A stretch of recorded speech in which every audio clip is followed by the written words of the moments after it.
Hello' বন্ধুসকল, ভাত খালেনে? আজি অকল আলু, বেঙেনা, ধনিয়া, জলকীয়া আৰু পিঁয়াজ এনেকৈ ভাতটো খাওঁ বোলো সানি মেলি।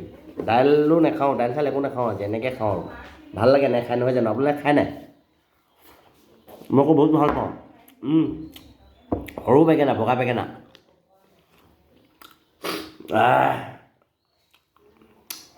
অকণ চৰ্দি লাগি আছে, জলকীয়াটো দি অলপ ধনিয়া চনিয়া দি তুলসী জলকীয়া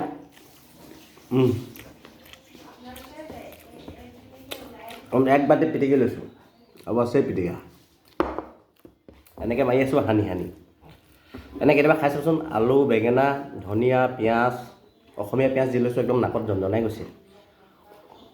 অসমীয়া পিঁয়াজ মানে সৰু সৰু পিঁয়াজটো, যোনটো লোকেল পিঁয়াজটো, সেইটো আমি অসমীয়া পিঁয়াজ বুলি কয়। কিছুমানে বেলেগ নাম আছে যদি নাজানো।